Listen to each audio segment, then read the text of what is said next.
They came for football. They came for joy, for rivalry, for the chants and the colours of the game. But when the final whistle blew, the roar of the crowd turned into screams.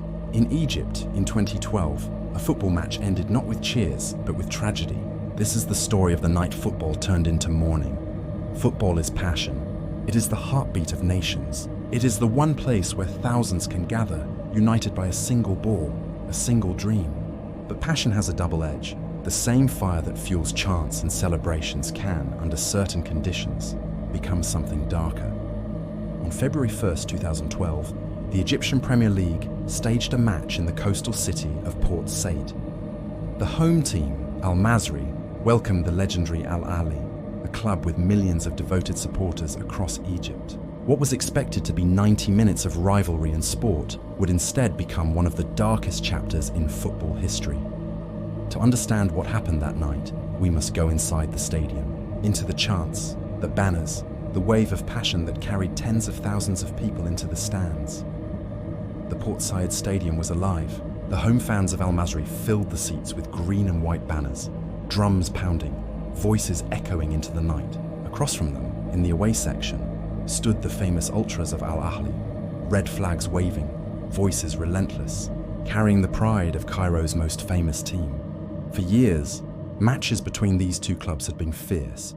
Rivalry was expected, intensity was guaranteed, but no one truly imagined that what started as a football game would end as national tragedy.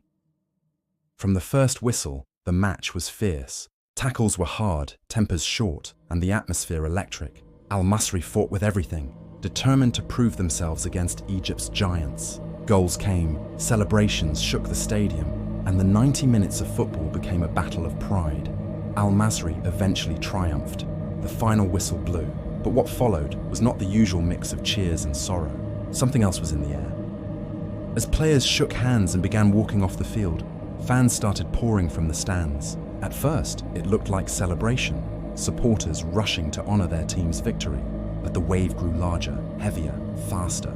Some carried flags, others sticks. The green of Al-Masry spilled across the pitch. In the away stands, the ultras of Al-Ahly looked on. Some tried to leave, others tried to protect their banners. And then the chaos erupted, clashes broke out. What had been passion turned violent. The players, trapped in the middle, sprinted for safety. Officials ran. And in the stands, panic spread like fire. Families, children, ordinary fans, they were caught in a tide of fear. The exits were too few, too narrow. People stumbled, fell, were crushed. The stadium that had been roaring with chants now echoed with cries for help. That night, more than 70 people lost their lives. Hundreds were injured. Fathers never returned home. Sons never saw their families again. The stadium that was meant to hold joy had turned into a place of mourning. Egypt woke up to shock. The next morning, the news spread like wildfire. The Port Said tragedy. People asked questions, searched for answers, demanded explanations. How could a football match end this way? How had passion crossed into catastrophe? The Egyptian Premier League was suspended. Matches were cancelled. For many months, stadiums across the country fell silent. Football, the national game, was frozen under the weight of grief. In Cairo, in Alexandria, in Port Said itself, families mourned. The faces of the lost appeared in newspapers, on banners, in tributes. They were not just fans, they were sons, brothers, friends, part of communities that would never be the same again.